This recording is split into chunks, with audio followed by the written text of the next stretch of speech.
रसूल करीम अज़ीज़ तलबा, जैसा कि आप उन्वान से वाकिफ़ हैं, इस दूसरे मुहाज़रा का मौजू फ़िक़्हुल अक़ल्लियात है। आपको आम तौर पर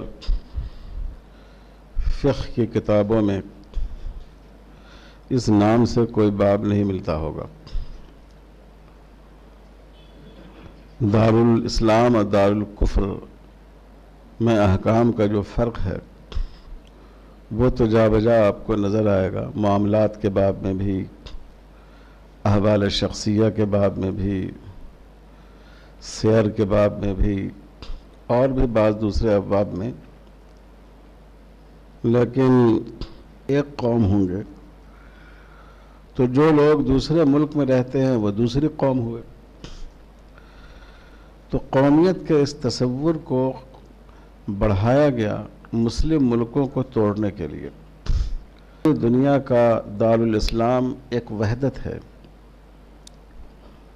तो अब यह अंदेशा हुआ कि अगर इस पर फतवा दिया जाएगा तो अब्बासी खुलफा उस इलाक़े को फ़तह करने की कोशिश करेंगे। इस कोशिश में मुसलमानों की खुरेज़ी होगी।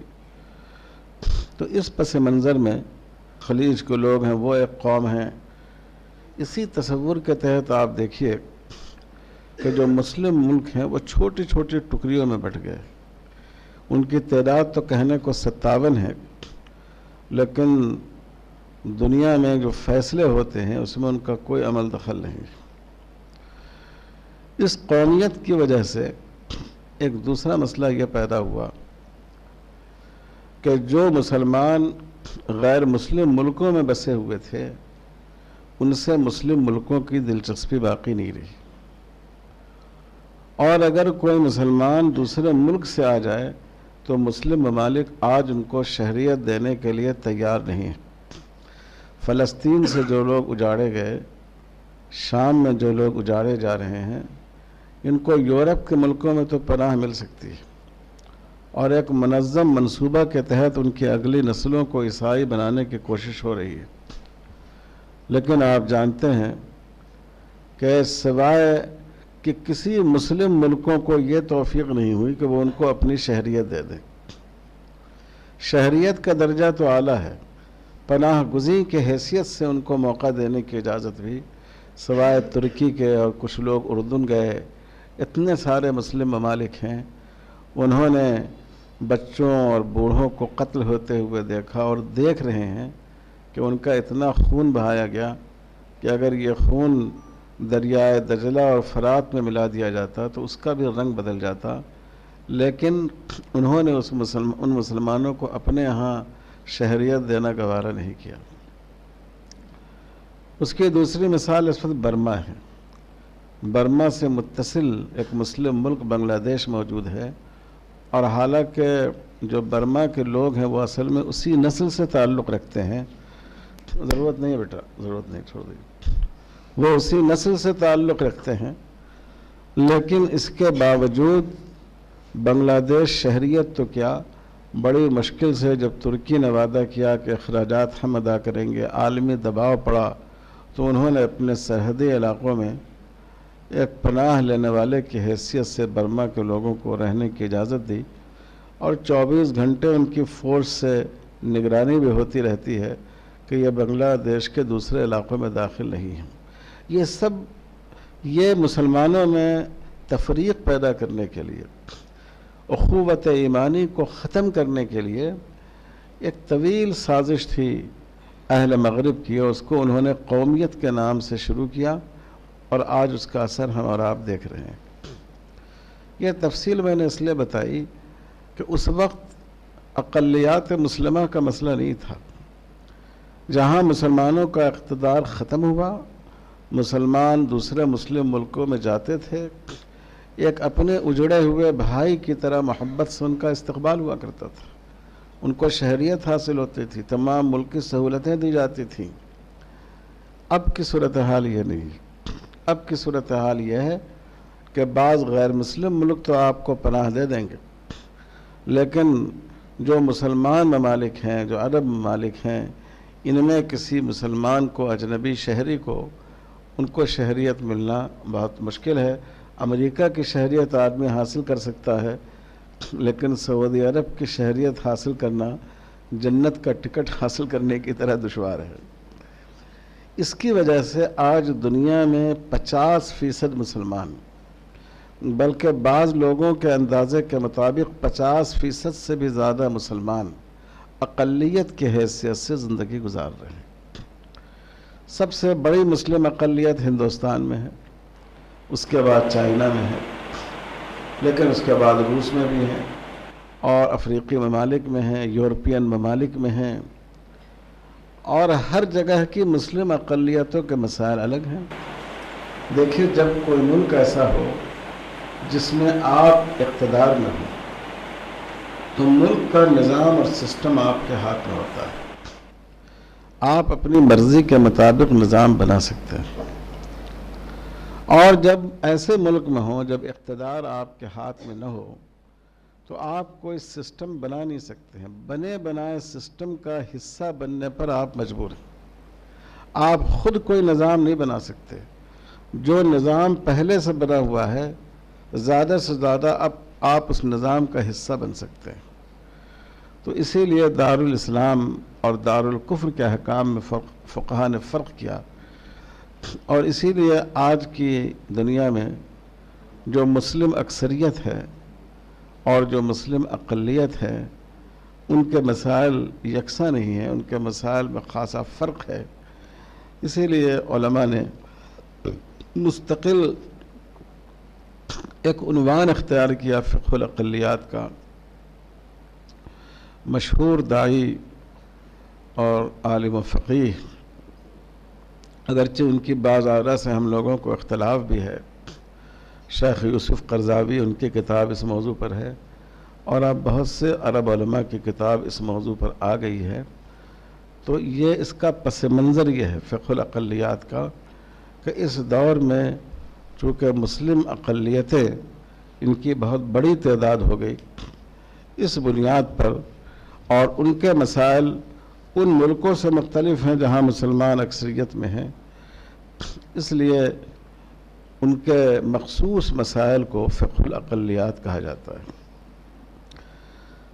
अब ये जो बहस है, इसको सबसे पहले तो एक तमहीद आपके सामने पेश करनी है। वो तमहीद 2 निकात पर मुश्तमिल है। पहला नुक्ता यह है कि हम ये समझते हैं कि दीन इस्लाम बरहक़ है, कुरान अल्लाह की किताब बरहक़ है, जनाब मोहम्मद रसूलुल्लाह सल्लल्लाहु अलैहि वसल्लम की लाई हुई शरीयत ही हक़ है। इसके अलावा जितने अदियान हैं वो सब बातिल हैं। यह हमारा अक़ीदा है। लेकिन हम उस बातिल के वजूद को भी मानते हैं, है वो बातिल, लेकिन इस्लाम कहता है कि तुमको उनका भी वजूद है। ऐसा नहीं है कि हमारा जो मुखालिफ हो उसका वजूद ही नहीं है। जैसे आप देखिए, बाज़ ममालिक ऐसे होते हैं, आपस में लड़ाइयाँ हैं, हिंदुस्तान पाकिस्तान में आपस में टकराव है, तसादुम है, लेकिन दोनों ने एक दूसरे के वजूद को तस्लीम किया है। इस वजूद को तस्लीम करने की वजह से एक दूसरे की जो तस्लीम शुदा सरहदें हैं उनका एहतराम करते हैं। तो दूसरे फरीक के वजूद को तस्लीम करने की भी बड़ी अहमियत होती है। जब आप दूसरे के वजूद को तस्लीम करते हैं तभी आप किसी मुआहदे का फरीक उनको बना सकते हैं। तो देखो, अल्लाह ताला ने इरशाद फरमाया, लिकुल्लिन जअलना मिनकुम शिरअतन व मिनहाजा वलौ शा अल्लाहु लजअलकुम उम्मतन वाहिदा। अल्लाह चाहते तो तुम सबको एक ही उम्मत बना देते। उम्मत बनती है ईमान और अक़ीदे की बुनियाद पर। अल्लाह चाहते तो सबको मुसलमान बना देते, सब ईमान से सरफराज हो जाते। वलाकिन लियब्लुवकुम फीमा आताकुम, लेकिन अल्लाह का जो दीन इस ज़मीन पर भेजा गया है इसके बारे में अल्लाह ताला तुम्हारा इम्तिहान लेना चाहते हैं कि तुमको इख्तियार है अपने तौर पर एक बात को कबूल करने और न करने का, तो तुम किस हद तक हक़ को कबूल करते हो और बातिल से अपने आप को बचाते हो। फस्तबिकुल खैरात इलल्लाह मरजिउकुम जमीआ फयुनब्बिउकुम बिमा कुंतुम फीहि तख्तलिफून। तो जो खैर की राह है, हक़ की राह है, उसकी तरफ तुमको सबकत करनी चाहिए और अल्लाह ताला आखिरत में जिन चीज़ों में तुम्हारा इख्तिलाफ है उनके बारे में अल्लाह तुमको बताएंगे। तो देखिए कुरान मजीद ने कहा कि दूसरी जो कौमें हैं उनका भी वजूद है, वरना अगर अल्लाह चाहते तो सारे मुसलमान ही होते, कोई दूसरी कौम, कोई दूसरा मज़हब दुनिया में नहीं होता। इसी तरह अल्लाह ताला ने इरशाद फरमाया वलौ शाअ रब्बुका लजअल अन्नास उम्मतन वाहिदा वला यज़ालूना मुख्तलिफीन। अल्लाह चाहते तो पूरी दुनिया को एक ही मज़हब के सांचे में ढाल देते, लेकिन अल्लाह की मशीयत ये नहीं है। अल्लाह की मशीयत ये है कि लोगों के अंदर इख्तिलाफ बाकी रहेगा। तो पहला नुक्ता तो यह है, हम जिस दीन पर हैं वो दीन हक़ है, बक़िया दीन बातिल हैं, लेकिन एक दीन बातिल के हैसियत से उनका भी वजूद है, इस्लाम इसको तस्लीम करता है। दूसरा नुक्ता जो बहुत अहम है वो ये है, इस्लाम एक जामे दीन है और रसूलुल्लाह सल्लल्लाहु अलैहि वसल्लम मुसलमानों के लिए हर हाल में उसवा है। वलक़द कान लकुम फ़ी रसूलिल्लाहि उस्वतुन हसना। तो मुसलमान अगर ऐसे समाज में रहता हो जहाँ पूरा समाज मुसलमानों का है, तो उसके लिए भी रसूलुल्लाह सल्लल्लाहु अलैहि वसल्लम की रहनुमाई मौजूद है। और मुसलमान अगर एक मिले जुले समाज में रहता हो जिसमें मुख्तलिफ मज़हब के मानने वाले लोग हों, तो वहाँ भी हुजूर के उसवे की रोशनी मौजूद है कि वहाँ हमारे ज़िंदगी गुजारने का क्या तरीक़ा होना चाहिए। चुनांचे कुरान मजीद की आयत आपके सामने मौजूद है।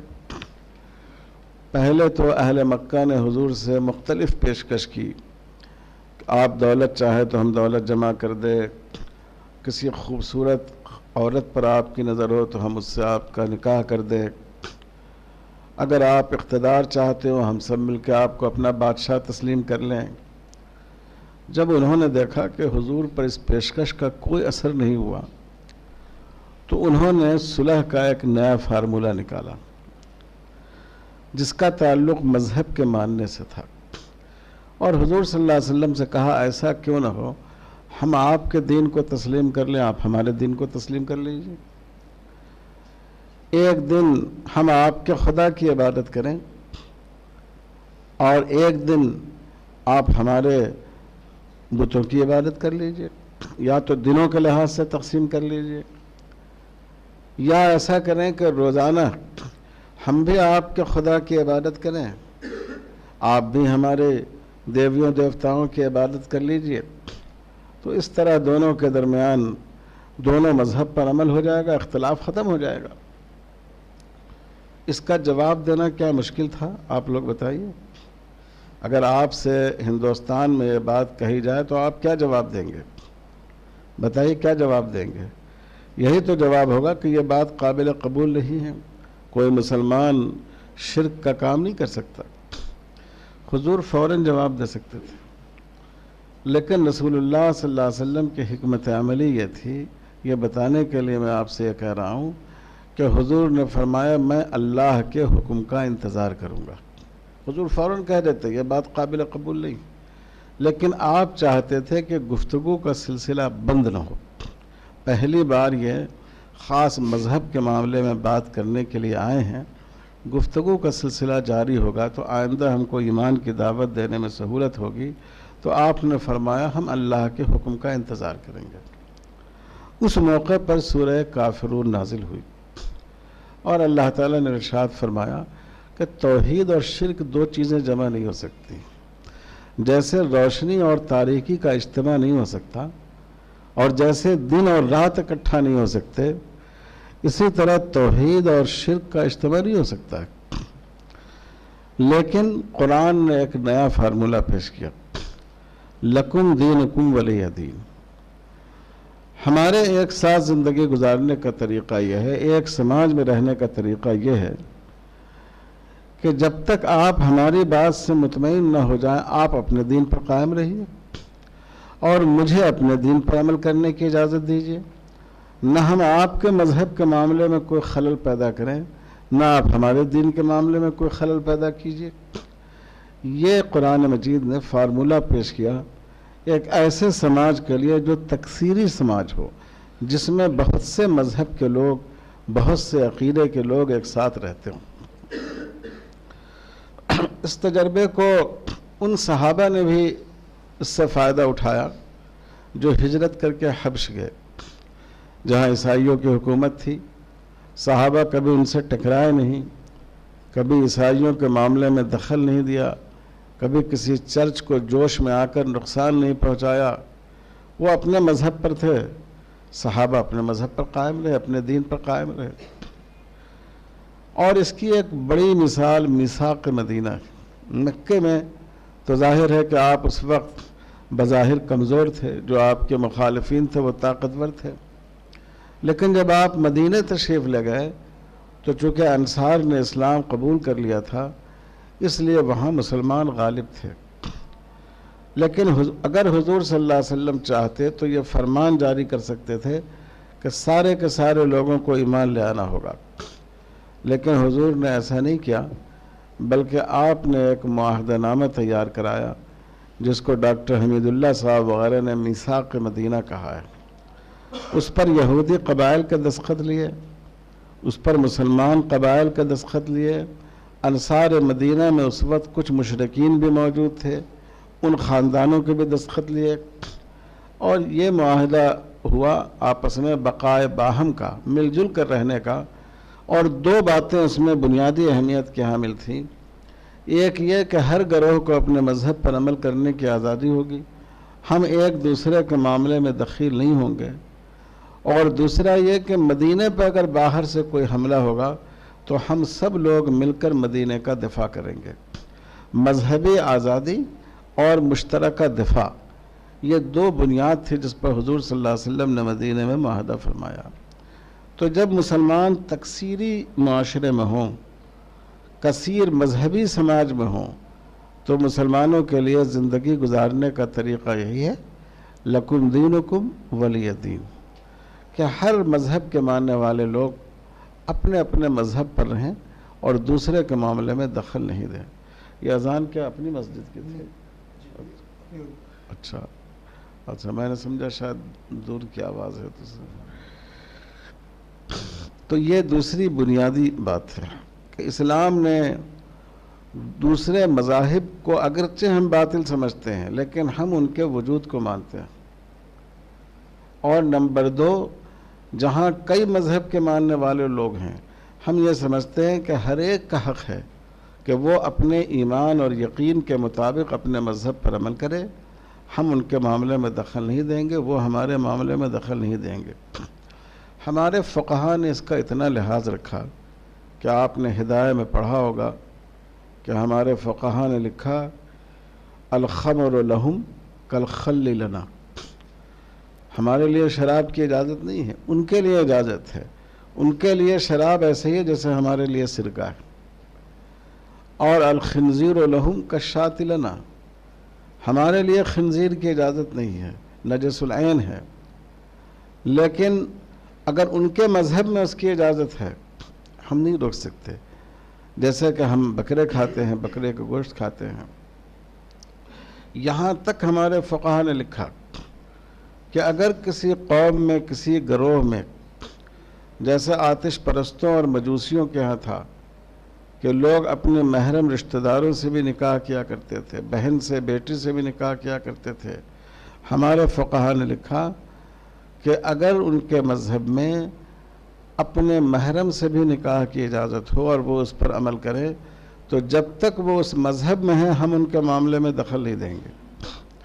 हम दो ही सूरतों में दखल देंगे, या तो इनमें कोई फरीक मुसलमान हो जाए या वो दोनों फरीक अपना मामला लेकर हमारे काजी के पास आएँ कि आप अपनी शरीयत के मुताबिक हमारा फ़ैसला कर दीजिए, वरना हम उनके मामले में कोई दखल नहीं देंगे।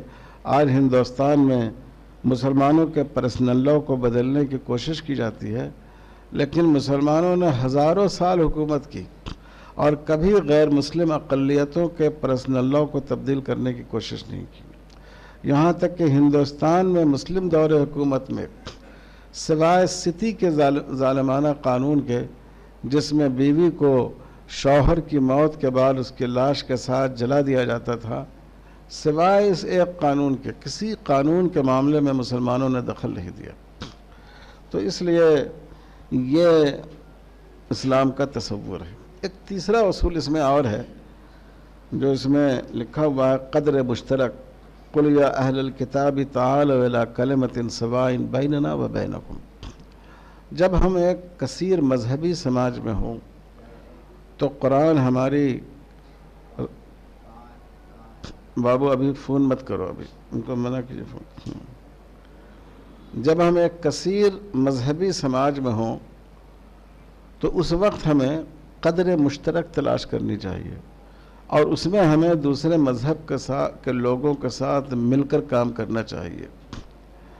मिसाल के तौर पर हमारे मुल्क में तमाम मज़हब के लोग नशाबंदी चाहते हैं, हम उनके साथ मिलकर नशाबंदी की जद्दोजहद करें। आज लड़कियां माँ की कोख में मार दी जाती हैं। अगर स्क्रीन में ये बात आई कि बेटी है, लोग उसका अबॉर्शन करा देते हैं, इसकात करा देते हैं। हर मज़हब में इसको बुरा समझा जाता है। तो बेशुमार चीज़ें ऐसी हैं जो तमाम मज़ाहिब के दरमियान मुश्तरक हैं। तो जब हम एक कसीर मजहबी माशरे में हों तो ऐसी मुश्तरक बातों में, ऐसे मुश्तरक एजेंडे में हम दूसरी कौमों को, दूसरे मज़हब के लोगों को अपने साथ जमा करें। ये तीन बुनियादी बातें हैं कि इस्लाम दूसरे मज़ाहिब के वजूद को तस्लीम करता है। इस्लाम कसीर मजहबी माशरे में ज़िंदगी गुजारने का ये उसूल बताता है कि हर मज़हब के लोग अपने मज़हब पर अमल करने में आज़ाद होंगे, दूसरे के मामले में दखल नहीं देंगे। इस्लाम ये चाहता है कि जहाँ मजहबी इख्तलाफ हो वहाँ क़द्र मुश्तरक तलाश की जाए और उस क़द्र मुश्तरक के मुताबिक में हम एक दूसरे के साथ शरीक होकर काम करें। ये तमहीदी बातें हैं। अब हम उन मसाइल की तरफ आते हैं जो मसाइल मुस्लिम अक़लियतों को फ़िक़ही नुक़्ते नज़र से पेश आते हैं। उसमें एक तो सियासी मसाइल हैं और दूसरा मसला गैर मुस्लिम भाइयों से समाजी ताल्लुक़ात का है और तीसरा मसला मजहबी ताल्लुक़ात का है और पांचवा मसला, ये मजहबी ताल्लुक़ात ही, पांचवा मसला बाज़ उन मसाइल का है जिसमें हम उनसे ताउन लेते हैं और इसी तरह के और भी मसाइल हैं। जब ये बात आएगी तो मैं इंशाअल्लाह आपको बयान करूँगा। जो सियासी मसाइल मुस्लिम अक़लियतों को पेश आते हैं उनमें एक मसला है इलेक्शन में उम्मीदवार बनने का। हमारे जमहूरी निज़ाम में ऐसा नहीं है कि आप तवाज़ुन में या वाकई अपनी सलाहियत की वजह से आप इनकार करें कि साहब मैं तो मेंबर पार्लियामेंट बनाना नहीं चाहता हूँ, लेकिन लोग ज़बरदस्ती आपको मेंबर पार्लियामेंट बना दें।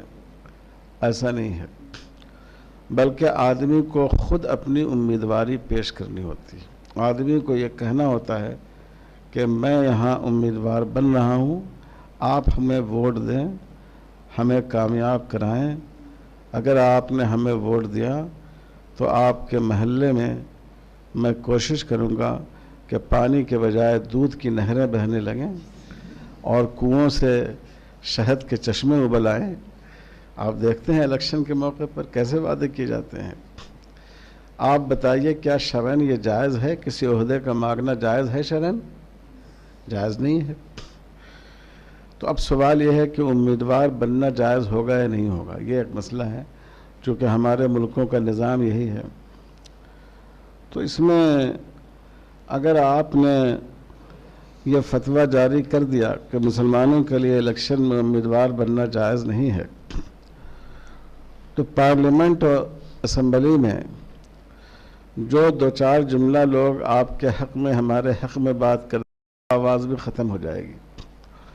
और जो आरएसएस का मकसद है, उनको बड़ी खुशी होगी कि मुसलमान मुफ्तियों ने हमारे मकसद को पूरा कर दिया है। तो ऐसे मौके पर शरई मसलहत को सामने रखना चाहिए, और वह शरई मसलहत है अहवनुल बलियतैन की, दो में से जो कमतर दर्जे का नुकसान हो उसको आदमी कबूल करे। अगर हमारे नुमाइंदे ऐवान कानून में नहीं जाएंगे तो हमारे लिए अपने इंसानी हुकूक़ का तहफ़्फ़ुज़, शरई हुकूक़ का तहफ़्फ़ुज़ मुश्किल हो जाएगा। इसलिए इलेक्शन में हिस्सा लेना जायज़ है, और इसकी बुनियाद है कुरान में भी आपको मिल जाती है कि सैयदना हज़रत यूसुफ़ अलैहिस्सलातु वस्सलाम ने फ़िरौन मिस्र से कहा था, अपने ज़माने के फ़िरौन से, इजअलनी अला ख़ज़ाइनिल अर्द, आप मुझे ज़मीन के ख़ज़ाने पर, ज़मीन के जो वसाइल हैं उन पर ज़िम्मेदार बना दीजिए। अब या तो आप इसको फ़िनांस मिनिस्ट्री मान लीजिए कि हज़रत यूसुफ़ ने ख्वाहिश की कि आप हमको वज़ीर मालियात बना लीजिए, या ये समझिए कि उन्होंने ये ख्वाहिश की कि आप मुझे यहाँ इक़्तिदार दे दीजिए, मुझे हुक्मरान बना दीजिए। दोनों तरह की बातें मुफ़स्सिरीन ने लिखी हैं। तो ये ओहदे की तलब हुई या नहीं हुई?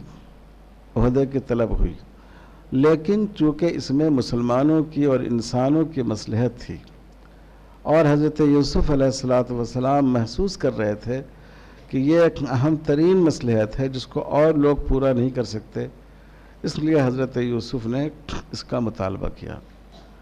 तो इसलिए हिंदुस्तान के हालात में एक मुसलमान शख्स के लिए इलेक्शन में उम्मीदवार बनना जायज़ होगा। अब इसमें एक सवाल यह आता है कि क्या ख़वातीन का भी उम्मीदवार बनना जायज़ होगा? यह बहुत मुश्किल मसला है। अभी मैं गुलबर्गा गया था तो वहाँ कुछ मौलवी हजरात मुझसे मिले कि फ़लाँ बड़े लीडर थे जिनका इंतकाल हो गया, उनका बड़ा असर व रसूख था, तो उनकी अहलिया अब की बार इलेक्शन में खड़ी हो रही हैं।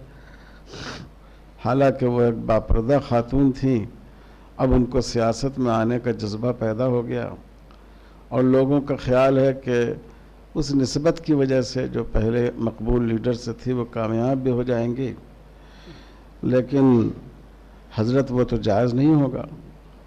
तो लोग हमसे फतवा मांग रहे हैं, तो हम चाहते हैं कि हम फतवा लिखें, आप भी उस पर तस्दीक कर दें। मैंने कहा कि ना आप खुद इस पर फतवा दीजिए और ना आप मुझसे तस्दीक की उम्मीद रखिए। आपसे क्या जो साहिबा खड़ी हो रही हैं इलेक्शन में, उन्होंने आपसे मसला पूछा है? तो नहीं, उन्होंने तो नहीं पूछा, तो मैं फिर आप इसमें राय देने के मुकल्लफ नहीं है।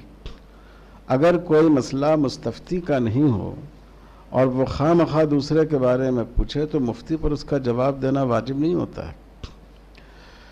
तो इस पर जवाब आपको देने की ज़रूरत नहीं है। मैं दफ़ा इंदौर गया, प्रेस कॉन्फ्रेंस थी, उसमें एक सहाफ़ी थे, बड़ा कशका लगाए हुए थे, तो उन्होंने कहा कि आपने तो बड़ी अच्छी बातें की, मगर एक बात बताइए, खड़े होकर कहा, मौलाना साहब ये सानिया लिबास के ड्रेस के बारे में, ये सानिया मिर्ज़ा के ड्रेस के बारे में आप क्या कहते हैं? उस ज़माने में बात छिड़ी हुई थी। मैंने कहा आपको कोई प्रॉब्लम है क्या उससे? तो लोग हंसने लगे। कहा फिर जब आपको कोई मुश्किल नहीं है उससे, आप क्यों पूछ रहे हैं उनके बारे में? नहीं, वो फतवा हम जानना चाहते हैं। मैंने कहा कि अगर सानिया मिर्ज़ा आकर मुझसे पूछेंगी मैं उनको फतवा दे दूंगा, आप क्यों नाहक परेशान होते हैं, दूसरे के मसले को अपने सर लेते हैं? तो हर मसले का जवाब नहीं देना चाहिए। अब हुकूमत बाद सूबों में 50% सीटें व औरतों के लिए रिज़र्व कर चुकी है। यूपीए दौर में पार्लियामेंट के लिए 30% सीटें औरतों के लिए रिज़र्व की गई थी। अलबत्ता वो बिल राज्यसभा में पास नहीं हो सका, लेकिन इसका इम्कान है कि 2019 तक मौजूदा हुकूमत ख़वातीन की हिमायत हासिल करने के लिए पार्लियामेंट में रिजर्वेशन का बिल पास करा ले। तो क्या इतनी सारी सीटें आप छोड़ देंगे? और अगर इतनी सारी सीटें आपने छोड़ दी तो होगा ये कि जिन जिन हलकों में मुसलमानों का वोट ज़्यादा होगा उसको रिज़र्व कर देंगे औरतों के लिए, आपकी कोई नुमाइंदगी नहीं होगी। तो सही बात तो यह है कि ऐसे मसाइल में उलमा को एराज़ का पहलू अख्तियार करना चाहिए। हर सवाल पर इजहार ख़याल या सिर्फ इसलिए इजहार ख़याल कि टीवी पर हमारा चेहरा आ जाए, ये कोई अक्लमंदी की बात नहीं है। लेकिन अगर शरई एतबार से आप देखें तो औरत को वकील बनाया जा सकता है या नहीं बनाया जा सकता है? बताइए। वकील होने के लिए क्या मर्द होना शर्त है? शर्त नहीं है। तो जो असम्बली में या पार्लियामेंट में आपकी तरफ से मुंतखब होकर जाते हैं, दरअसल आप उनको अपनी तरफ से इजहार राय का वकील बनाते हैं। तो उसूली एतबार से आप देखिए तो इसकी गुंजाइश मौजूद है। अगर शरई हदूद की रियायत के साथ अगर जाएं तो इसकी गुंजाइश मौजूद है, अगरचे वो शरई हदूद कायम नहीं रहती हैं। तो इसलिए इसको बिल्कुल सरे से नाजायज़ कह देना और लोगों को इससे मना कर देना ये बेहतर नहीं है। उलमा के लिए इस मसले में एराज़ और सुकूत ज़्यादा बेहतर है, लेकिन शरीयत में एक असल उसकी जवाज़ की मौजूद है। दूसरा मसला है वोट देने का। वोट देने का क्या हुक्म होगा? वोट देने के हुक्म की अहमियत असल में इसलिए है कि जिन उम्मीदवारों को आप वोट देते हैं तो जाहिर है कि वो सब मुत्तकी तहज्जुद गुजार तो नहीं होते हैं, उसमें बुरे लोग भी हैं। बाज़ बहुत बुरे लोग हैं लेकिन आपके काम की बात कह जाते हैं। तो अब ये वोट देना जायज़ होगा या नहीं होगा? एक ऐसे मुल्क में जहां हम अक़लियत में हैं, अपनी पसंद के उम्मीदवार को मुंतखब नहीं कर सकते, तो वोट देना आम हालात में तो जायज़ होगा। अल्लाह ताला ने इरशाद फरमाया, या अय्युहल्लज़ीना आमनू कूनू क़व्वामीन बिलक़िस्ति शुहदाअ लिल्लाह। इंसाफ के साथ को तुम कायम करने वाले बनो, अल्लाह के लिए तुम गवाह बनो। तो ये एक शहादत है वोट देना। और हम कोई इस मकसद के लिए वोट नहीं देते हैं कि इनको आप इमाम मुज्तहिद बना दीजिए, आइंदा इनकी फ़िक़्ह पर अमल करने वाले हैं, इनको मस्जिद का इमाम बना दीजिए। इस बुनियाद पर हम वोट नहीं देते हैं। हम इसलिए वोट देते हैं कि हमारे इलाक़े में जो काम हैं उन कामों को यह आदमी बेहतर तौर पर अंजाम दे सकता है, यह हमारे हुकूक़ की बेहतर तौर पर नुमाइंदगी कर सकता है। इसकी हम गवाही देते हैं। हम उनके तक़वा की, तहारत की शहादत नहीं देते हैं। तो इसलिए आम हालात में ये जायज़ है। ख़ास हालात में वोट देना वाजिब भी। आप किसी ऐसी तंजीम में हैं, आपका एक वोट फैसला कुन वोट है, ऐसा भी होता है। आपको उर्दू ज़बान का हश्र मालूम है? जब पार्लियामेंट में बहस हुई सरकारी ज़बान के बारे में तो जवाहरलाल नेहरू, मौलाना अबुल कलाम आज़ाद, इन हजरात ने कहा कि हिंदुस्तानी ज़बान ये मुल्क की सरकारी ज़बान होनी चाहिए और उसको दोनों रस्मुल ख़त में लिखने की इजाज़त होनी चाहिए। जो इस वक्त हिंदी रस्मुल ख़त है, नागरिक रस्मुल ख़त, उसमें भी, देवनागरी में भी और फ़ारसी रस्मुल ख़त में भी, यानी उर्दू और हिंदी दोनों सरकारी ज़बान हो। लेकिन बाज़ फ़िरक़ा परस्त हिंदू खड़े हुए, ख़ुद डॉक्टर राजेंद्र प्रसाद जो सदर थे, उन्होंने कहा कि हिंदुस्तानी कौन सी ज़बान है? हिंदुस्तानी तो कोई ज़बान नहीं है, आप लोग साफ साफ कहिए उर्दू या हिंदी। तो दोनों वोट बराबर हो गए, हिंदी कहने वालों के और हिंदुस्तानी कहने वालों के। तो सदर जमहूरिया का ऐसे मौके पर वोट फैसला कुन वोट होता है। उन्होंने अपना वोट हिंदी के हक़ में दिया और इसकी वजह से ये हिंदी ज़बान आपके सरों पर मुसल्लत है। कभी कभी एक वोट की इतनी अहमियत होती है, फैसला कुन अहमियत होती है। अभी जो इलेक्शन हुआ सूरत में आपने सुना होगा बाज़ जगह 150 वोट से बीजेपी कामयाब हो गई। तो अगर कहीं ऐसी सूरत हाल हो कि हमारे वोट न देने की वजह से इंसाफ को नुकसान पहुंचेगा, मुल्क को नुकसान पहुंचेगा, मुसलमानों को नुकसान पहुंचेगा, तो वहाँ वोट देना वाजिब हो जाएगा, क्योंकि अल्लाह ताला ने इरशाद फरमाया वला तक्तुमुश शहादा वमन यक्तुमहा फ़इन्नहु आसिमुन क़ल्बुहु। कितमान शहादत जायज़ नहीं है। और रसूलुल्लाह सल्लल्लाहु अलैहि वसल्लम ने इरशाद फरमाया मन कतम शहादतन इज़ा दुइया इलैहा कान कमन शहीद बिज़्ज़ूर। जो आदमी गवाही जिसकी मतलूब हो, जिसकी गवाही पर फैसला मौकूफ़ था और उसने गवाही नहीं दी, तो उसको भी वही गुनाह होगा जो झूठी गवाही देने वाले को जो गुनाह होता है। और फ़क़हा ने भी हमारे लिखा है कि अगर किसी केस में आप ही की गवाही पर इंसाफ मौकूफ़ है तो आपके लिए गवाही देना शरअन वाजिब है, वरना आप गुनहगार होंगे। अब यहाँ फिर वही मसला आ जाता है कि औरतों को वोट देने की इजाज़त होगी या नहीं होगी।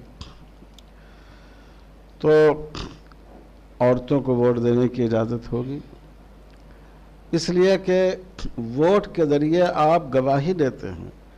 और औरत गवाह बन सकती है या नहीं बन सकती है? कुछ ख़ास मुक़द्दमात के अलावा हुदूद और क़िसास के बक़िया मुक़द्दमात में औरत गवाह बन सकती है।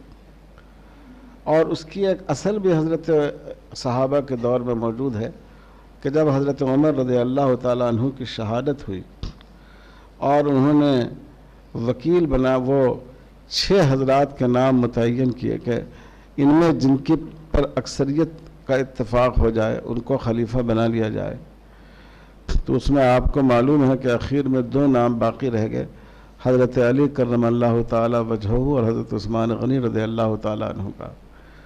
और हज़रत अब्दुर्रहमान इब्न औफ गोया वो इलेक्शन कमिश्नर एक तरह से करार पाए। तो हज़रत अब्दुर्रहमान इब्न औफ ने घरों में जाकर पर्दा नशी ख़वातीन से भी पर्दे से मालूम किया। सीरत की किताबों में यह बात मौजूद है कि किसको वोट देना चाहेंगे, किसको आप खलीफा बनाना चाहेंगी। तो इससे भी मालूम हुआ कि ख़वातीन को वोट देने का हक़ हासिल है। ये दूसरा मसला हुआ सियासी मसाइल में। पहला मसला इलेक्शन में उम्मीदवार बनने का है और दूसरा मसला वोट देने का है। इसको चला दीजिए, इधर वाला चलाइएगा तो आवाज़ कम होगी। तीसरा मसला यह है कि अब जैसे हमारा मुल्क है और दूसरे मुल्कों में भी ये सूरत हाल है, अभी श्रीलंका के हालात आपके सामने हैं कि बहुत सी फ़िरक़ा परस्त ज़ालिम क़ुव्वतें सियासत के मैदान में उतरी हुई हैं। उनकी तायीद करने का क्या हुक्म होगा? जैसे हमारे यहाँ अभी बीजेपी है, तो आपने देखा होगा अखबारात की सुर्खियों में कि सिर्फ आम ही लोग नहीं, 2 मंजिला टोपी पहनकर भी लोग वज़ीर आज़म के दरबार में बैठे हुए हैं और बड़ी बड़ी दाढ़ियाँ भी हैं और तस्बीह भी लटकी हुई है। हम लोगों की तो छोटी मोटी तस्बीह मस्जिद ये जेब में आ जाती है, लेकिन उनकी तस्बीह सर से लेकर घुटने तक को मस कर रही है। लेकिन उसके बावजूद बीजेपी की तायद में हैं, उनको तक़वियत पहुंचाने के लिए तैयार हैं। तो यह सवाल पैदा होता है कि फ़िरक़ा परस्त जमातों की तायद क्या हमारे लिए जायज़ है? यह हमारे लिए उसूली तौर पर जायज़ नहीं है। किसी ख़ास मसले में उनसे हम फ़ायदा उठा लें, चूँकि उनका इक़्तिदार है, इसमें कोई हर्ज नहीं है, क्योंकि यह फ़ायदा पार्टी नहीं पहुंचाती है, यह फ़ायदा आपको गवर्नमेंट पहुंचाती है। और हमारे मुल्क के जमहूरी निज़ाम के तहत मुल्क के तमाम अवाम गवर्नमेंट का हिस्सा हैं। चाहे हम पार्लियामेंट में जाते नहीं हों, लेकिन गवर्नमेंट में हम शरीक हैं और जो कुछ गवर्नमेंट करती है उसमें हमारा भी टैक्स शामिल है। हम और आप अपनी गुर्बत की वजह से ये न समझें कि हम गवर्नमेंट को टैक्स नहीं देते हैं। आप एक बोतल पानी भी ख़रीदते हैं तो आप गवर्नमेंट को टैक्स दे रहे हैं। आप टिकट ख़रीदते हैं तो आप गवर्नमेंट को टैक्स दे रहे हैं। तो इसलिए हम उनसे नफ़ा उठा सकते हैं, लेकिन उनको वोट देना जायज़ नहीं होगा, क्योंकि अल्लाह ताला ने इरशाद फरमाया वला तावनु अलल इस्मि वल उद्वान, गुनाह के काम में, जुल्म के काम में तावन करने से मना फरमाया गया। और अगरचे उनसे आपको कुछ फ़ायदा, अल्लाह ताला ने इरशाद फरमाया वला तरकनु अलल्लज़ीना ज़लमू फतमस्सकुमुन नार, जो जालिम हो उनकी तरफ तुम्हारा झुकाव नहीं होना चाहिए, वरना दोज़ख की आग तुमको पकड़ लेगी।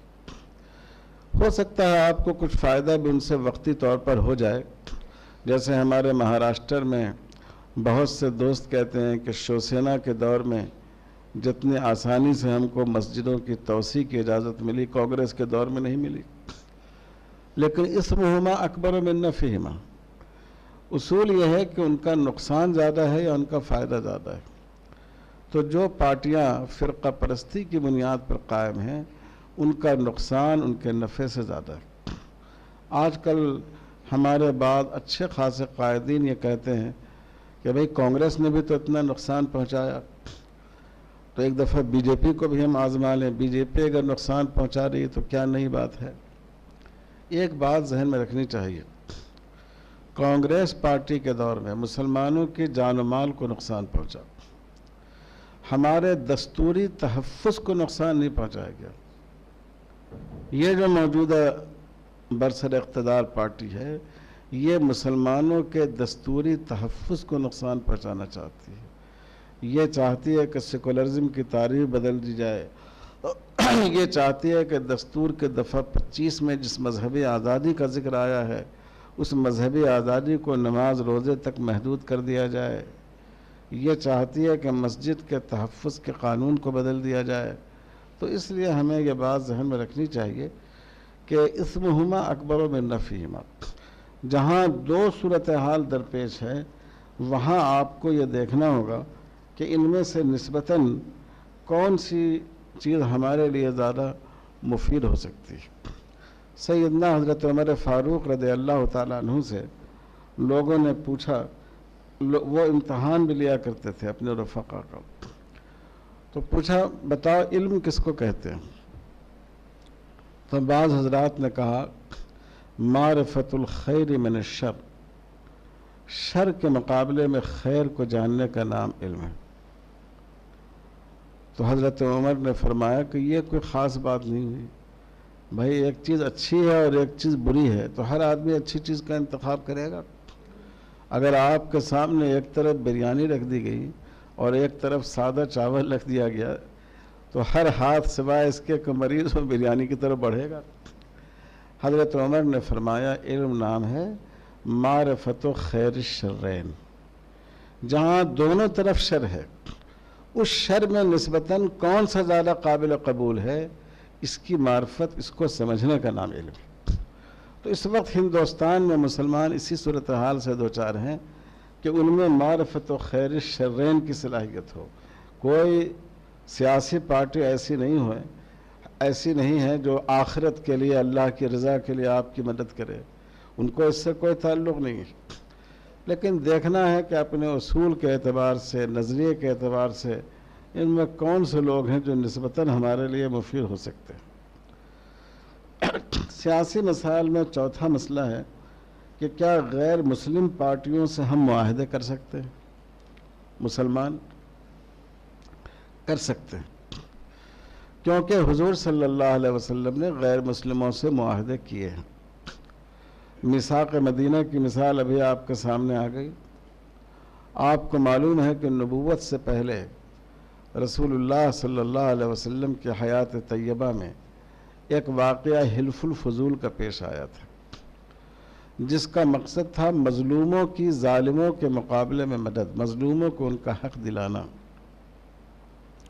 यह वाक़या तो नबूवत से पहले का है, लेकिन नबी बनाए जाने के बाद भी हुजूर सल्लल्लाहु अलैहि वसल्लम का तरीक़ाकार ये था, आपने इरशाद फरमाया हिल्फुल फजूल की तारीफ़ करते हुए लो दुई तो इलैहि लअजबतुल आन, आज भी अगर मुझे इस माहदे की तरफ दावत दी जाए तो मैं इस दावत पर लब्बैक कहूँगा। ये बात हुजूर ने मदनी ज़िंदगी में फरमाई है। इससे मालूम यह हुआ कि कि इस्लाम में ऐसे मुआहदे को काबिल तारीफ़ समझा गया है गैर मुस्लिम भाइयों के साथ, जिसका मकसद इंसाफ का और अमन व अमान को कायम रखना। इसी तरह आपको मालूम है सुलह हुदैबिया के बाद मुसलमानों का मुआहदा बनु खुज़ा से हुआ था, वह आपके हलीफ बने थे। और फ़तह मक्का के बाद रसूलुल्लाह सल्लल्लाहु अलैहि वसल्लम ने सफ़वान इब्न उमय्या से हथियार हासिल किया था, जंगी मदद हासिल की थी, यह भी एक तरह का मुआहदा था। तो इससे मालूम यह हुआ कि गैर मुस्लिम अफराद या गैर मुस्लिम गरोह या गैर मुस्लिम बरादरी या गैर मुस्लिम पार्टियों से मुसलमान अपने मफाद के लिए, इंसाफ को कायम करने के लिए और इंसानियत के मफाद के लिए मुआहदे कर सकते हैं। नंबर 5, पार्लियामेंट का जब आदमी रुकन बनता है तो रुकन बनने के बाद उसको बहुत से गैर शरई कवानीन भी पार्लियामेंट बनाती है। ऐसा नहीं है कि पार्लियामेंट आपके यहाँ से फतवा पूछ के कानून बनाए, बहुत से कवानीन बनाती है। आजकल तो बाज़ कवानीन बहुत ही ख़राब हैं। हमारा कानून शराब पीने की इजाज़त देता है, हमारा कानून बग़ैर कानूनी निकाह के बालिग मर्द और औरत को एक दूसरे के साथ रहने की इजाज़त देता है। यहाँ तक कि हमारा कानून एक जिन्स की अपनी ही जिन्स से निकाह की इजाज़त देता है। अभी आपने सुना होगा कि सुप्रीम कोर्ट का फ़ैसला आया है कि कत्ल बजज़्ब रहम की इजाज़त है। कोई आदमी खुद मरना चाहे या उसके वरसा महसूस करें कि इसकी ज़िंदगी इसके लिए बोझ हो गई है तो उसको मारने की इजाज़त है। ज़ाहिर है शरीयत में कैसे इन चीज़ों की इजाज़त हो सकती है। तो और अगरचे ये फ़ैसला सुप्रीम कोर्ट का है, लेकिन सुप्रीम कोर्ट का फ़ैसला भी कानून होता है और उसके कानून होने की बुनियाद पार्लियामेंट का फ़ैसला है। तो इसलिए अगर आप देखें तो बहुत से गैर शरई कवानीन बनाए जाते हैं, लेकिन फिर भी उसका रुकन बनना जायज़ होगा। इसीलिए हमारे बुज़ुर्गों ने हिंदुस्तान में पार्लियामेंट की न सिर्फ रुकनीत को कबूल किया बल्कि पार्लियामेंट में जाने की कोशिशें की। और यही उसूल है फ़ुक़हा का, युख्तारु अहवनुल बलियतैन, जहाँ दो नुकसान में से एक को इख्तियार करने के सिवा चारा न हो तो जो अहवन हो, कमतर हो, उसको गवारा किया जाएगा। और ज़रूरात तबीहुल महज़ूरात, जो ज़रूरतें हैं, मजबूरियाँ हैं, इनकी वजह से जो बातें नाजायज़ हैं वक्ती तौर पर जायज़ हो जाती हैं। जैसे कुरान में आप आयत इस्तरार पढ़ते हैं, फ़मन इस्तुर्र गैर बाग़िन वला आद। हुज़ूर सल्लल्लाहु अलैहि वसल्लम मदीने जाने से पहले आपने कबायली निज़ाम से फ़ायदा उठाया। ज़माने जाहिलियत में कोई गवर्नमेंट नहीं थी, कोई पुलिस स्टेशन नहीं था, कोई कोर्ट नहीं था। हर कबीले के लोग अपने कबीले का तहफ़्फ़ुज़ करते थे। बनु हाशिम आप पर ईमान नहीं लाए थे, सवाए चंद हज़रात के, हज़रत अली रज़ियल्लाहु ताला अन्हु के और एक दो हज़रात बनु हाशिम में से मुसलमान हुए थे मक्की ज़िंदगी में, बाकी उनमें कोई ईमान नहीं लाया था, लेकिन तहफ़्फ़ुज़ आपका करते थे। यहाँ तक कि हज़रत अबू तालिब ने चंद बनु हाशिम के नौजवानों को रात की ड्यूटी मुतय्यन कर रखी थी कि हुज़ूर सल्लल्लाहु अलैहि वसल्लम की क़यामगाह के बाहर आपका तहफ़्फ़ुज़ करें। तो जाहिर है कि जो कबायली निज़ाम था वो कोई इस्लामी निज़ाम नहीं था। एक आदमी आपका ख़ानदान का है तो चाहे वो जालिम हो आप उसकी मदद करें, एक आदमी आपके कबीले का है तो चाहे वो मुजरिम हो आप उसकी पुष्ट पनाही करें।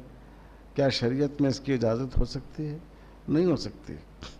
लेकिन इसके बावजूद हुज़ूर सल्लल्लाहु अलैहि वसल्लम ने उस वक्त की ज़रूरत के तहत कबायली निज़ाम से इस्तिफ़ादा किया। आपको मालूम है हुज़ूर ने सन 10 के बाद हिजरत का इरादा क्यों किया? क्योंकि हज़रत अबू तालिब का इंतकाल हो गया। बनु हाशिम के सरदार अबू लहब हुए जो इस्लाम के बदतरीन दुश्मन थे, इसलिए पहले आप तशरीफ़ ले गए और जब वहाँ के लोगों ने मदद नहीं की और अहले मदीना ने पेशकश की तो आपने मदीना हिजरत की।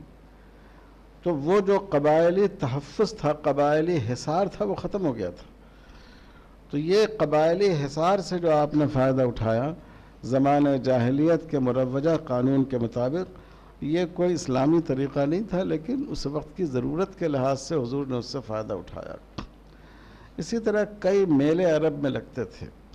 जुल्मजाज का मेला लगता था, मिना में बाज़ मेले लगते थे। ख़ुद हज की भी शक्ल उस ज़माने में इबादत से ज़्यादा एक मेले की होती थी।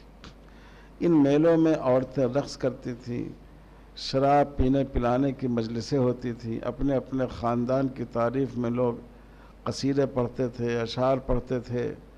ये सब कुछ होता था जो गैर शरई चीज़ें थी।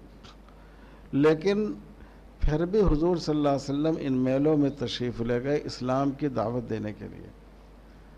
तो एक चीज़ जो नापसंद है, ऐसी मजलिस जिसमें मुनकरात होती हों, उसमें जाना आम हालात में कोई अच्छी बात नहीं है, लेकिन दीनी मसलहत के तहत आपने उसको अहवन समझा। तो जैसे शरीयत के दूसरे मसाइल में अहवनुल बलियतैन को कबूल करने का हुक्म है, इसी तरह पार्लियामेंट या असम्बली की रुकनीत का मसला भी है कि उसमें मुसलमानों का जाना जायज़ है, बशर्ते कि वो इस नीयत से जाए कि हम इंसानियत की, इंसाफ की और शरीयत के तहफ़्फ़ुज़ की बात करेंगे। छठा मसला इसमें हलफ का है। जब आप जाते हैं पार्लियामेंट में, अगर आप मुंतखब हो गए, अगर आप में से भी बाज़ लोगों के अंदर सियासत के जरासीम मौजूद हों और कल होकर आपने इतनी ऐसी तकरीरें करनी शुरू कर दी सच झूठ मिलाकर कि लोगों के वोट हासिल कर सकें और पार्लियामेंट में पहुंच गए, तो पार्लियामेंट में आपको हलफ भी लेना पड़ता है। आपको दस्तूर का हलफ लेना पड़ता है, कुरान उठाकर, अल्लाह का नाम लेकर कि आप इस दस्तूर के वफ़ादार रहेंगे। तो क्या दस्तूर में तमाम चीज़ें इस्लाम के मुताबिक हैं, शरीयत के मुताबिक हैं? दस्तूर में बहुत सी चीज़ें शरीयत के ख़िलाफ़ भी हैं। दस्तूर की दफ़ा 14 यह कहती है कि जिन्स की बुनियाद पर कोई तफरीक नहीं की जाएगी, मर्द औरत में कोई तफरीक नहीं होगी। दस्तूर की दफ़ात यह कहती है कि मज़हब की बुनियाद पर कोई तफरीक नहीं की जाएगी, तमाम मज़हब के लोग एक बराबर समझे जाएंगे। अगर हिंदू मुसलमान से, मुसलमान हिंदू से शादी करना चाहे, कानून उसमें रुकावट नहीं बनेगा। तो अगर आप दस्तूर पढ़ें, ये तो हमने बात की फंडामेंटल राइट्स की, जो बुनियादी हुकूक़ का हिस्सा है। अगर आप रहनुमा उसूल के हिस्से में आए तो उसमें तो और भी बहुत सी चीज़ें हैं शरीयत के ख़िलाफ़। तो जब आप हलफ दस्तूर का उठाते हैं तो ये सारी चीज़ें उसमें शामिल होती हैं। और अगर आपने हलफ नहीं उठाया तो आपको वहाँ से चलता कर दिया जाएगा। तो हलफ उठाएंगे या नहीं उठाएंगे? मजबूरी के बना पर, उन्हीं उसूलों के बना पर जिसका जिक्र हमने पहले किया, हलफ उठाने की इजाज़त होगी। तो इसलिए ये सियासी मसाइल थे जो मुस्लिम अक़लियतों को हिंदुस्तान में दरपेश हैं, और इनमें बहुत से मसाइल वो हैं जो मगरबी मुल्कों में भी इसी तरह दरपेश हैं। अब जैसे वहाँ फ़िरक़ा परस्ती का मसला नहीं है, लेकिन वहाँ ऐसी पार्टियाँ हैं जिन्होंने अपने इलेक्शन मैनिफेस्टो में ये रखा है कि अगर हम इक़्तिदार में आ जाएं तो हम जिनसी की शादी को कानूनन जायज़ करार देंगे। तो ज़ाहिर है कि ये भी शरीयत के, ये तो ऐसी चीज़ है जिससे अल्लाह ने बाज़ कौमों पर अज़ाब आया है। तो हर जगह यही उसूल चलेगा कि हम अहवनुल बलियतैन के बारे में हम फ़ैसला करेंगे। ये जो मसाइल थे इनका ताल्लुक़ सियासी मसाइल से था। अब मैं आता हूँ समाजी मसाइल से। समाज में जब हम एक साथ रहते हैं तो बहुत से मसाइल पेश आते हैं। उसमें पहला मसला तो सलाम का है। आपने पढ़ा है कि बाज़ फ़ुक़हा तो ये कहते हैं कि सलाम इब्तिदान भी करना जायज़ नहीं है और जवाब में भी गैर मुस्लिम को सलाम कहना जायज़ नहीं है। और बाज़ फ़ुक़हा ये कहते हैं कि इब्तिदान सलाम करना जायज़ नहीं है, लेकिन कोई आदमी अगर आपको सलाम कर दे तो वालेकुम अस्सलाम आप कह सकते हैं। अब इस वक्त हिंदुस्तान की फ़िज़ा ये है, पहले हम लोग अपने बचपन में कोई गैर मुस्लिम बुज़ुर्ग मिले तो हम लोग कहते थे आदाब है, हमारे वालिद की उम्र के हों, बड़ी उम्र के लोग हों, पढ़े लिखे लोग हों, तो साहब आदाब कहकर उनका गोया एक तरह का सलाम होता था, वो भी कहते थे आदाब। अब इस वक्त मीडिया की वजह से गांव-गांव नफ़रत का जहर फैला दिया गया है। वीएचपी के लोग कहते हैं कि देखिए मुसलमान आपसे कितनी नफ़रत करता है। अगर आप किसी मुसलमान साथी के साथ बैठे हुए हों तो जब कोई मुसलमान आएगा तो मुसलमान साथी को तो सलाम करेगा, आपको सलाम नहीं करेगा, आपको कहेगा आदाब। इससे नफ़रत पैदा होती है, क्योंकि ये बात उनके जहन में डाल दी गई है। ऐसे हालात में हमारे लिए क्या अमल है? जहाँ इस तरह के एहसासात न पाए जाते हों वहाँ तो एहतराम का कोई और लफ्ज़ आप कह दें साहब आदाब, बेहतर बात है। लेकिन जहाँ ऐसी सूरत पाई जाती हो, आज नेट पर सारी चीज़ें मौजूद हैं, पढ़े लिखे हिंदू नौजवान अच्छी तरह वाकिफ़ हैं, तो आपने एक को कहा अस्सलाम वालेकुम, मुसाफा कर रहे हैं, गले मिल रहे हैं, दूसरे से कहा भाई आदाब, तो वो समझता है कि देखिए हमारे साथ कितना इन्होंने इम्तियाज़ का सलूक किया है। तो इसमें जो रास्ते हैं वो मैं आपको बताता हूँ। इमाम औज़ाई रहमतुल्लाह अलैह हमारे फ़क़हा में उनका नुक़्ता नज़र ये है कि गैर मुस्लिम को सलाम भी किया जा सकता है और सलाम का जवाब भी दिया जा सकता है। और उनकी दलील है कि हज़रत इब्राहीम अलैहिस्सलातु वस्सलाम ने जो अपने वालिद से कहा था सलामुन अलैका सअस्तग़फ़िरु लका रब्बी, सलाम करते हुए कहा कि मैं बहरहाल जा रहा हूँ लेकिन अपने रब से आपके लिए ज़रूर मैं मग़फ़िरत की दुआ करूँगा। तो हज़रत इब्राहीम ने अपने काफिर वालिद, बल्कि अगर आप अकफर वालिद कह दें तो गलत नहीं होगा, जिन्होंने अपने बेटे का भी कोई ख्याल नहीं किया, उनको सलाम कर रहे हैं। ये इमाम औज़ाई की दलील है। और इमाम औज़ाई रहमतुल्लाह अलैह फरमाते हैं कि हदीस में जहाँ सलाम करने की ममानत है, अगर आप गौर से देखें तो ये मदीने में हुजूर ने यह हुक्म फरमाया, इसका ताल्लुक़ असल में यहूदियों से है। और इसकी बुनियाद वही है जो हदीस की किताबों में आपने पढ़ा कि यहूद असल में कहते थे अस्सलामु अलैका, और इस अंदाज से कहते थे कि आपको सुनने में महसूस हो अस्सलामु अलैकुम। इसीलिए हुजूर ने फरमाया कि इसका जवाब कह दो वालेकुम। हज़रत आयशा की रिवायत है कि एक यहूदी ने ऐसा कहा, हुजूर ने कहा वालेकुम। हज़रत आयशा ने अर्ज़ किया अल्लाह के रसूल आपने सुना नहीं उसने क्या कहा? आपने फरमाया कि तुम मेरे जवाब पर भी गौर कर लो। हमने उसकी बात उसी पर लौटा दी, वालेकुम कह दिया। तो वो कहते हैं इमाम औज़ाई रहमतुल्लाह अलैह कि ये एक ख़ास पस मंज़र में ये हुक्म है, हर गैर मुस्लिम के लिए ये हुक्म नहीं है। पता नहीं आप लोग उसको कहीं मेरी बात को गलत नहीं समझे, मुझे इमाम औज़ाई की इस बात में माकूलियत मालूम होती है, लेकिन हम आपके लिए एक दूसरा रास्ता निकालते हैं। अगर आपको कहीं गैर मुस्लिम भाई को कहें आप अस्सलाम वालेकुम व रहमतुल्लाह, और आप सलाम से मुराद लें कुफ्र से सलामती, अल्लाह तुमको कुफ्र से सलामती अता फरमा दे, और रहमत से आप मुराद लें हिदायत, क्योंकि सबसे बड़ी रहमत अल्लाह की हिदायत है कि अल्लाह की हिदायत तुमको हासिल हो जाए। तो गैर मुस्लिमों के लिए कुफ्र से सलामती और हिदायत की दुआ की जा सकती है, नहीं की जा सकती है? की जा सकती है। तो ये एक रास्ता आपके लिए उस कौल के दायरे में रहते हुए भी मौजूद है, और हमने इसको अपने एक किताब में लिखा है फ़िक़्हुद दावा में, लेकिन बाद में हमने अपने उस्ताद हज़रत मौलाना मुफ्ती महमूद हसन साहब रहमतुल्लाह अलैह के फ़तवे में बेईनी ये बात देखी कि उन्होंने लिखा है कि अस्सलाम वालेकुम कहा जाए और उसमें दोज़ख से सलामती, कुफ्र से सलामती के माना मुराद लिए जाए। तो अगर आप ये माना मुराद ले लें तो इसकी गुंजाइश है, क्योंकि हमारे मुल्क में इस वक्त इस तरह नफ़रत फैला दी गई है और नफ़रत का मवाद लोगों तक पहुंचा दिया गया है कि बहुत सी बातें जो फ़क़हा ने किताबों में लिखी हैं वो बातें लोगों के इल्म में हैं, उनके सामने मौजूद हैं। एक मसला। दूसरा मसला जुलूस जनाज़ा में शिरकत का मसला है। बाज़ दफ़ा आपका कोई गैर मुस्लिम पड़ोसी दुनिया से गुज़र जाता है, दोस्त दुनिया से गुजर जाता है और उसका जनाजा जाता है। हमारे यहाँ मौत हुई तो वो आए, हमारे वालिद के जनाजे में मसलन आए, वालदा के जनाजे में आए। एक ही ऑफिस में आप काम करते हैं, एक ही घर में अड़ोस पड़ोस रहते हैं। अब जब उनका जनाजा जाए उनके तरीक़े के मुताबिक और आप उसमें न जाएं तो वो महसूस करते हैं कि साहब ये लोग जो हैं इनमें बहुत तशद्दुद होता है, दूसरे मज़हब के लोगों से नफ़रत होती है। उसमें हमारी हदें क्या हैं वो हमें समझना चाहिए।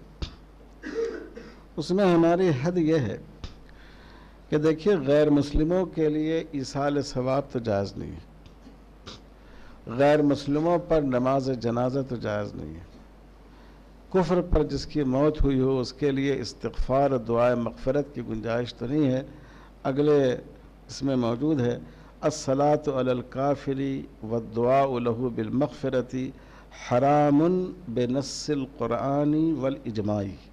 ये शरह मुहज़्ज़ब में इमाम नववी रहमतुल्लाह अलैह की इबारत है कि काफिर पर नमाज, उसके लिए दुआ मग़फ़िरत, ये बिल्कुल हराम है। कुरान से भी साबित है, जैसा कि हज़रत इब्राहीम अलैहिस्सलाम के वाक़े में है, और इजमा से भी साबित है, हदीस से भी साबित है।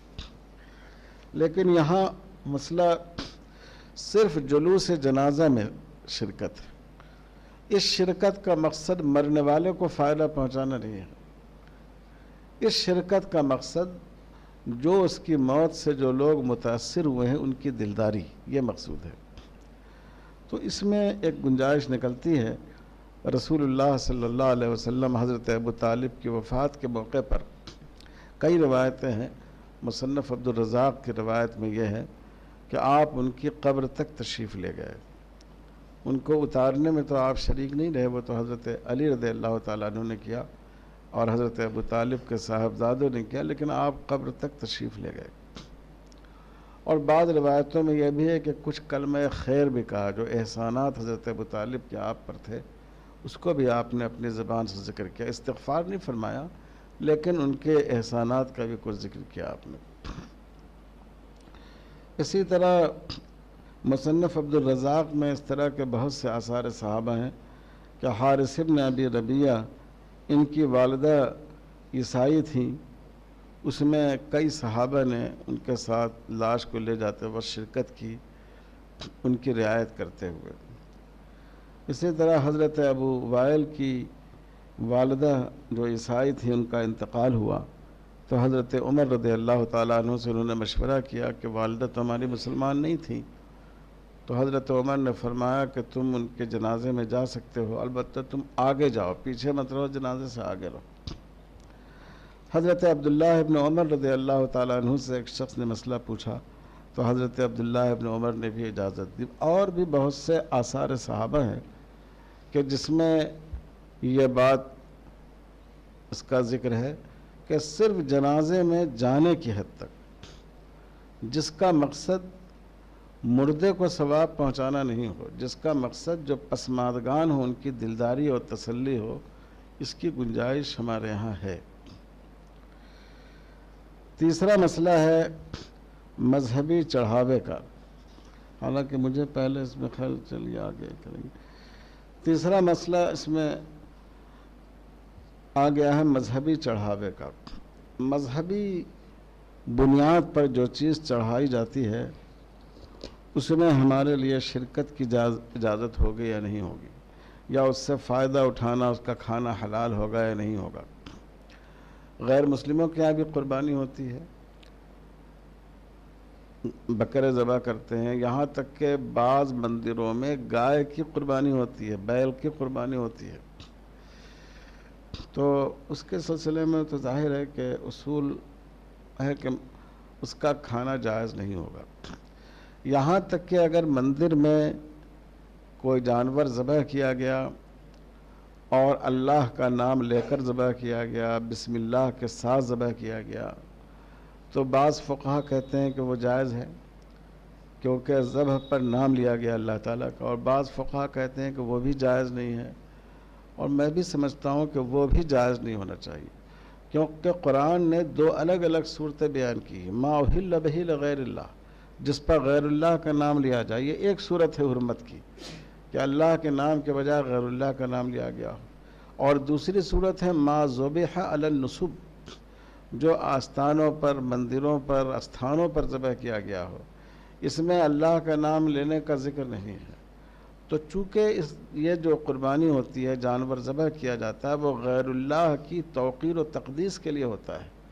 तो चाहे कोई मुसलमान क़स्साब वहाँ अल्लाह का नाम लेकर उस जानवर को ज़बह करे, फिर भी वह हलाल नहीं होगा, और न किसी मुसलमान के लिए वहाँ जाकर ज़बह करना जायज़ होगा। अगर कोई गैर मुस्लिम कहे भाई हमारे यहाँ शादी है, 5 बकरे ज़बह कर दो, मुसलमान क़स्साब जाकर ज़बह कर दे अल्लाह का नाम लेकर, इसमें कोई हर्ज नहीं।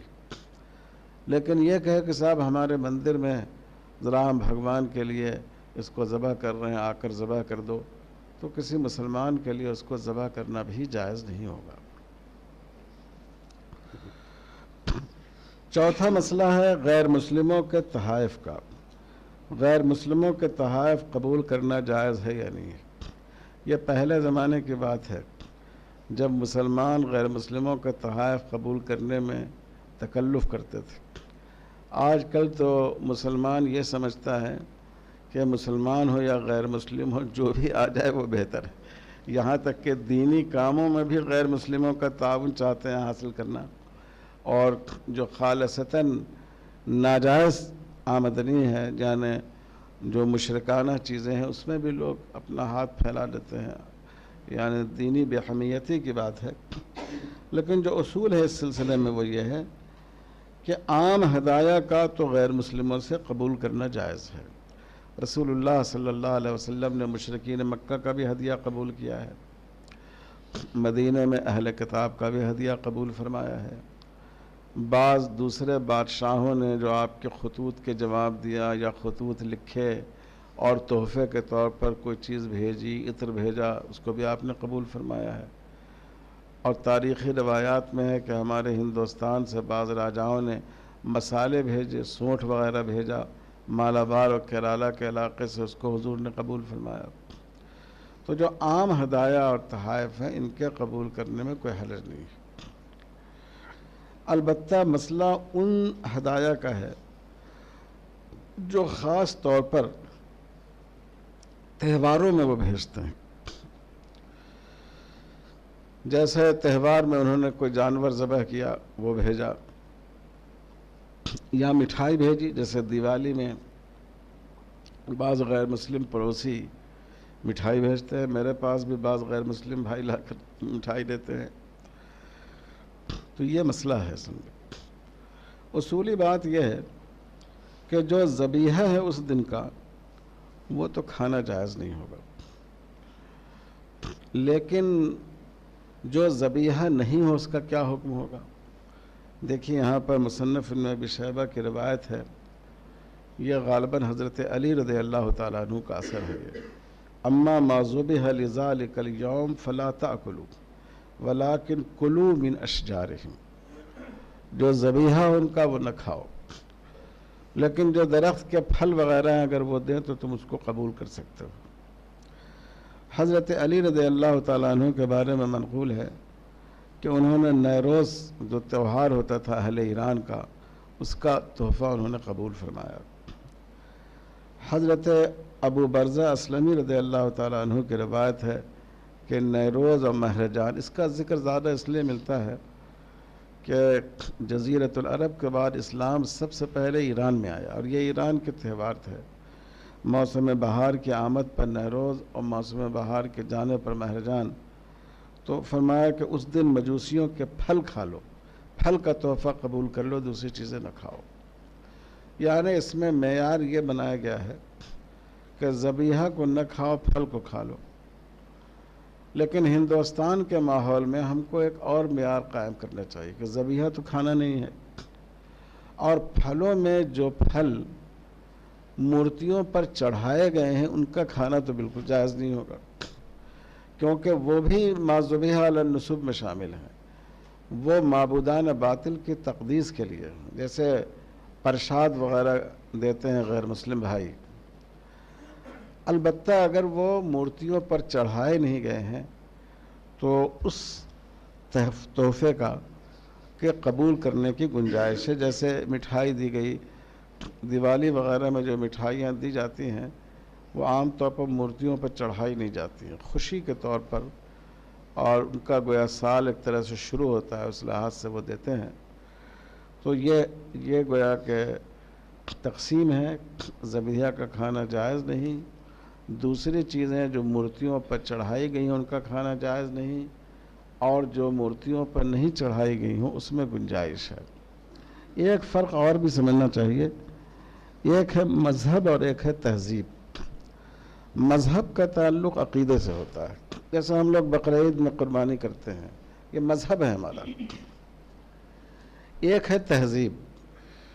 जैसे हमारे मुल्क में एक रिवाज है, नया घर बना तो लोग उस मौके से दावत करते हैं। बाज़ जगह इसको घर भरौनी कहते हैं। नए घर में आए तो दावत का एहतमाम करते हैं।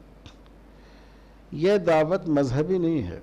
कोई कुरान हदीस में यह हुक्म नहीं है कि जब नया घर बनाओ उसमें जाओ तो लोगों की दावत करो। यह तहजीबी दावत है, इजहार मसरत के लिए, समाज के लोगों को अपने खुशी में शरीक करने के लिए ऐसा करते हैं।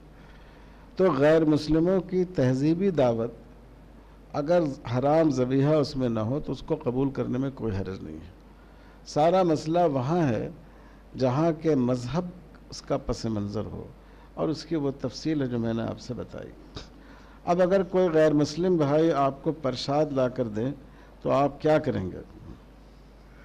वरन उसके मुंह पर फेंक देंगे, या आपने सोचा कि भाई मुंह पर फेंकना तो बदतमीज़ी की बात है, उसके सामने लेकर उससे अपनी बेजारी के इजहार के लिए उठा के नाली में फेंक देंगे? यानी ऐसे मौके पर अगर कोई आदमी इसरार के साथ दे, अगर आप कोई उज़र करके टाल सकते हो तो बेहतर है, वरना रख लें और आप ख़ुद न खाएं, बाद में जो गैर मुस्लिम हजरात हैं या जानवर हैं उनको खिला दें। क्योंकि जिस चीज़ से गैरुल्लाह की तक़दीस की गई हो वो मुसलमान के लिए उसका खाना न जायज़ है न ज़ेबा है। पांचवा मसला है मसाजिद व मदारिस में ताउन लेना। बहुत से गैर मुस्लिम आज भी ऐसे जहन के हैं जो मस्जिदों में, मदरसों में ताउन करते हैं और उसको नेकी का काम समझते हैं।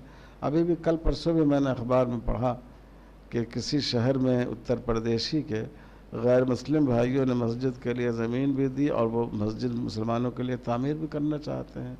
आज भी इंसानियत मरी नहीं है, ऐसे लोग मौजूद हैं। इनका ताउन लेने का क्या हुक्म होगा? इस सिलसिले में उसूल जो हमारे फ़ुक़हा ने बयान किया वो ये है कि एक बात याद रखिए कि एक ताउन तो दीनी काम में है। एक गैर मुस्लिम ने मदरसे में ताउन किया, कहा साहब ये हमारा पैसा है, हमारी ख्वाहिश है कि हम बच्चों को खाना खिलाएं, आप 500 बच्चों को मेरी तरफ से खाना खिला दीजिए। इसमें कोई हर्ज नहीं है, ये तो ज़ियाफ़त है, ये ज़ियाफ़त जायज़। या किसी गैर मुस्लिम ने आकर कहा भाई जुमा में इतने लोग जमा होते हैं, मुझे बड़ा अच्छा लगता है, आज हमारी तरफ से आप उनके लिए मसलन शरबत का इंतज़ाम कर दीजिए, नाश्ते का इंतज़ाम कर दीजिए। इसमें कोई हर्ज नहीं है, ये ज़ियाफ़त है। लेकिन मस्जिद की तामीर में ताउन, मदरसे की तामीर में ताउन, ये गैर मुस्लिम का कबूल करना जायज़ है या नहीं? इमाम की तनख्वाह में उनका ताउन मिसाल के तौर पर, ये जायज़ है या नहीं है? इस सिलसिले में फ़ुक़हा ने जो उसूल बयान किया वो ये है कि अगर उस अमल को वो नेकी का काम समझते हैं, पुण्य का काम समझते हो, तो ताउन कबूल करना जायज़ है, और अगर वो उसको नेकी का काम नहीं समझते हो तो फिर वो ताउन जायज़ नहीं है। इस पर फ़ुक़हा ने तफरीक़ की है कि जैसे अहले किताब है, यहूदी हैं, अगर वो बैतुल मक़दिस के लिए ताउन करें, वक़्फ़ करें, तो उनका वक़्फ़ मोतबर होगा। काबतुल्लाह के लिए वक़्फ़ करें तो वक़्फ़ मोतबर नहीं होगा, क्योंकि बैतुल मक़दिस यहूद और नसारा के यहाँ भी मुक़द्दस है और उसकी खिदमत उनके यहाँ कार सवाब है, और काबतुल्लाह ये उनके यहाँ कार सवाब नहीं है, इसको वो नहीं मानते। तो ये फ़ुक़हा ने कहा है कि अगर उनके नज़दीक वो कार सवाब हो तब जायज़ है। और मैं उसमें एक इजाफ़ा करता हूँ कि उसमें एक शर्त आज के दौर में और भी रखनी चाहिए हमारे हिंदुस्तान में भी गैर मुस्लिम हिंदुओं में उसको सवाब का काम समझकर पैसे देते हैं। उनके दिमाग में ये बात है कि भाई यहाँ भी तो भगवान की इबादत होती है। लेकिन एक शर्त का इजाफा करना चाहिए। अगर ये अंदेशा हो कि आज आपने उनसे मस्जिद के लिए पैसा कबूल किया तो कल होकर वो आपसे कहेंगे साहब आप हमारे मंदिर के लिए पैसे दीजिए, तब कबूल करना जायज़ नहीं। लेकिन अगर इसका इम्कान नहीं हो, वो बिल्कुल खुलूस से दिल से दे रहा हो, तो उसको कबूल करने की गुंजाइश है। ये मसला ऐसा है कि बहुत सी दफ़ा इसमें आदमी को आजमाइश से आदमी दो चार होता है। मैं हैदराबाद में जहाँ जुमा में कुछ बयान करता हूँ, वो मेरे घर से तकरीबन 10 किलोमीटर तो होगा। अब वो जो गणेश त्यौहार का ज़माना होता है, उसमें नौजवान जगह जगह खड़े हो जाते हैं पैसे के लिए। अब वो गाड़ी रोकते हैं, साहब ये गणेश के लिए दीजिए। अब अगर हम उसमें पैसे नहीं दें तो शायद वो कोई ज़्यादती नहीं करें, मगर वो बराबर उनके दिल में ये बात आती है कि मुसलमान बड़े कट्टर होते हैं, दूसरों को बिल्कुल अहमियत नहीं देते। तो मैं उनको पैसे देता हूँ और कहता हूँ देखो ये जो हमारे पैसे हैं, आपके त्यौहार में जो गरीब लोग आएंगे उनके लिए खाने का इंतज़ाम करेंगे, आप लंगर का इंतज़ाम करेंगे? हाँ साहब करेंगे। हम कहा ये पैसा आप उसमें लगा लीजिएगा, गरीबों को खिला दीजिएगा। तो बराह रास्त बजाय इसके कि हम त्यौहार के लिए पैसा दें, इस तरह एराज का रास्ता इख्तियार कर लीजिए तो उनको बुरा भी नहीं मालूम होता, खुश होते हैं कि साहब देखिए मौलवी साहब हैं, फिर भी उन्होंने पैसा दे दिया और आपने मूर्ति के लिए पैसा नहीं दिया, आपने गरीबों को खिलाने के लिए दिया। और गैर मुस्लिमों के साथ बिर्र एहसान जायज़ है।